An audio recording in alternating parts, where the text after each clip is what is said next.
Ukraine war briefing. Russia's offensive shows signs of escalation, Kyiv's top commander warns.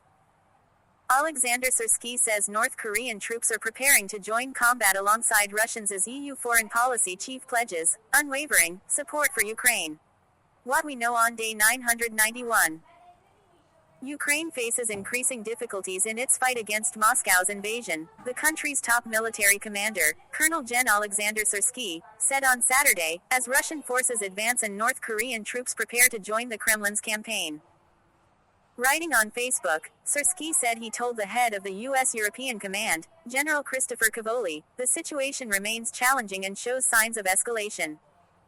The enemy, leveraging its numerical advantage, is continuing offensive actions and is focusing its main efforts on the Pokrovsk and Kurakhove directions. Ukraine's General Staff, in a late evening report on Saturday, said 40 armed clashes had occurred around villages near Kurakhove. Both Ukrainian and Russian military bloggers on Friday said Russian forces sought to encircle the city. We have numerous reports of North Korean soldiers preparing to participate in combat operations alongside Russian forces, Syrskyi said. Please subscribe and follow.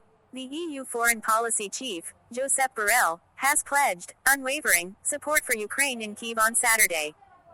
He said, the clear purpose of his visit to Ukraine is to express European Union support to Ukraine. This support remains unwavering. This support is absolutely needed for you to continue defending yourself against Russia aggression. The Trump administration's priority in Ukraine would be establishing peace and not restoring lost territory, including Crimea, a senior aide to the U.S. president-elect has said. Brian Lanza, a longtime Republican Party strategist, told the BBC that Donald Trump's administration would be asking the Ukrainian president, Volodymyr Zelensky, for a realistic vision for peace. And if President Zelensky comes to the table and says, well, we can only have peace if we have Crimea, he shows to us that he's not serious. Crimea is gone, Lanza said. Trump's transition team has distanced the incoming president from Lanza. Brian Lanza was a contractor for the campaign, said a spokesperson. He does not work for President Trump and does not speak for him. Ukraine's foreign minister, Andriy Sybiha, has said Kyiv is ready to work with the Trump administration.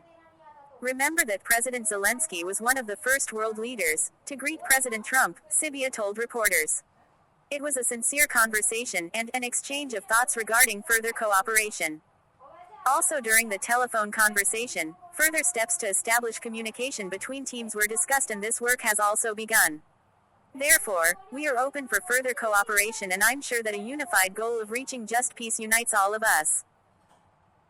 The Russian Deputy Foreign Minister, Sergei Ryabkov, said Moscow and Washington were exchanging signals on Ukraine via closed channels, without specifying whether the communication was with the current administration or Donald Trump's incoming administration.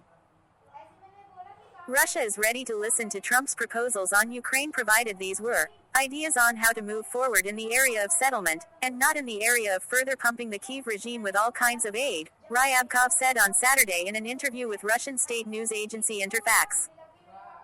Sergei Ryabkov has said Russia's updated nuclear doctrine would make it possible to turn to the nuclear option if there was an acute crisis in relations with the West and the situation in Ukraine, Interfax reported. This process will be finalized.